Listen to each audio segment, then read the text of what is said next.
just coming from, the environment I'm surrounded in. But, so yeah, all these little different kinds of, energies around us will definitely, I totally agree with everything you're saying right there about that. And this is so neglected. And I think the reason it's so neglected by people and so few people know about it is because we're always looking outside of ourselves. To notice what you're saying, you have to, in the first place, be paying attention to your feelings, rather than everything outside of yourself. You need to pause and notice that I have this sort of feeling. Really get into it, really dive deep into it and feel it. And you'll notice how radically different, and sometimes there's subtle changes, but other times there's just be quite radical changes from one environment to the next.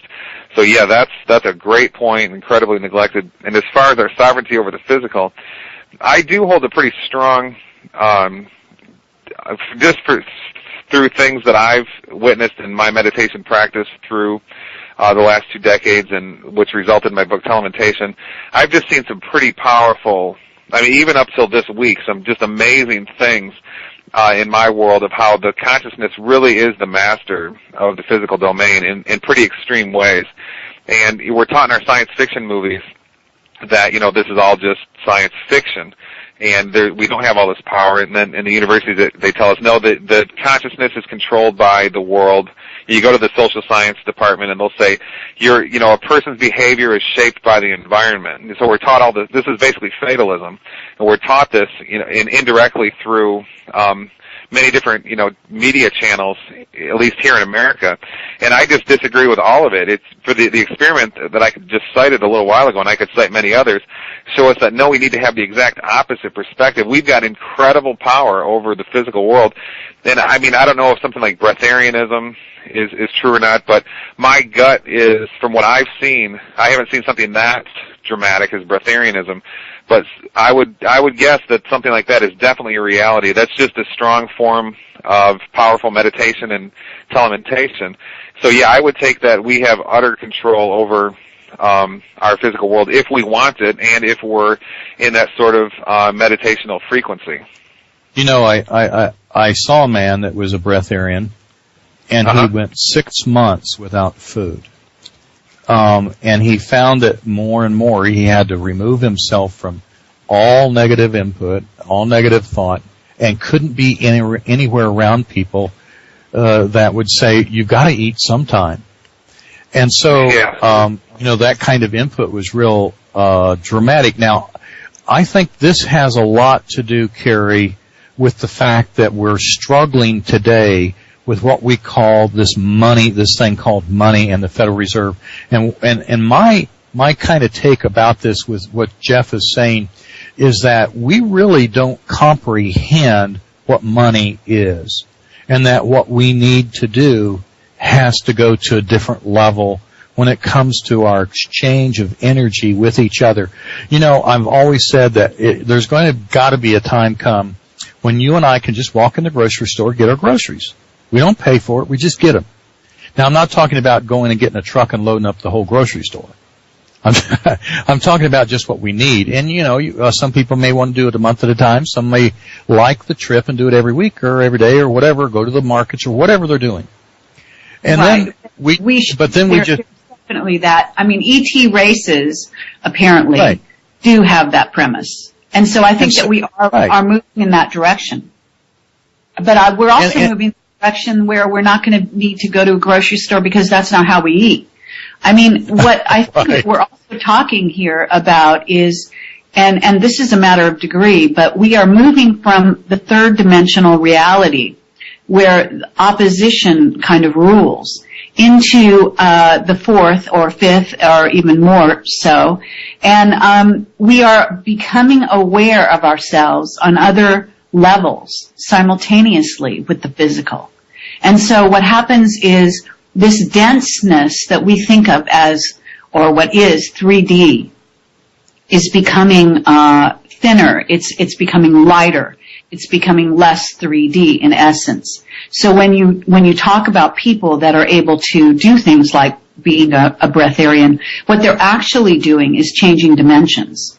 They're not actually still inhabiting the 3D completely. They're probably being bilocating in essence. Their physicality is much less here anyway, if not completely removed. And that happens also during meditation. I mean, you can move dimensions. And this is the other side of things, is that we are time travelers. We are multidimensional, and therefore we don't need to actually be here. It depends where our consciousness is at any given moment. And that means that's why I was bringing up signal non-locality and this idea that do you really need to inhabit space-time or time-space, as they say it, whether it's because if you're in 3D, then it seems that if you're close and local, you can affect something more than if you're distant. But actually, what we're finding out, and what remote viewers and other psychics and so on are finding out more and more, is that that it's not dependent on closeness to a target in order to get it accurately or even to be affected by it.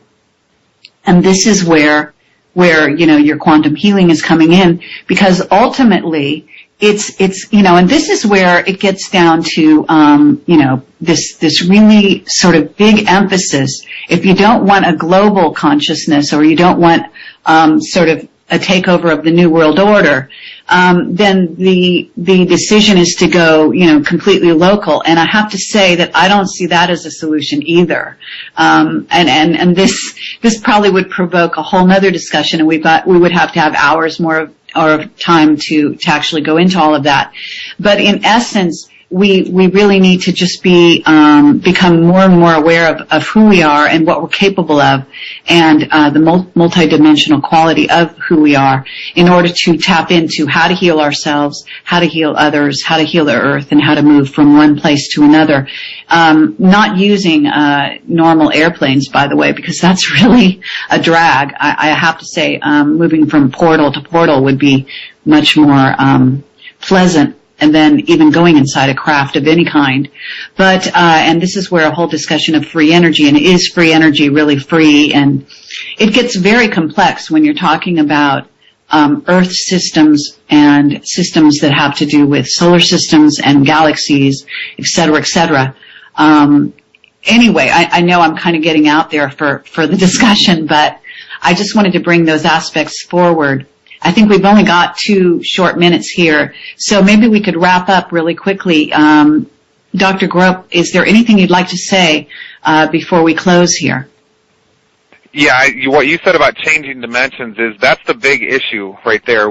Just very quickly, that's what happens in meditation. That's the whole point. The physical is not the real. We want to get to these points where we see these fields of energy all around us where we previously didn't see, because our physical eyes can't see them. Only our mind's eye can see them. So that's a big point that you made. Great. And Dr. Waterman, do you want to wrap up in any way? And I want to thank you very much for coming forward and pitch hitting the way you're doing. It's really extraordinary. Well, I think that it's always important for us to realize that we're here in a physical way. It distracts us in a great many ways. We have this need to figure out physical things like eating and moving forward in that and type of thing, and taking care of our families and that kind of thing. But I don't want us to ever lose focus of the fact that we are more than just physical. And it's a very real and more eternal than this physicality that we have that is really important. And I think that's the main focus. We just have to constantly be conscious of coming back to that really important aspect of who we are.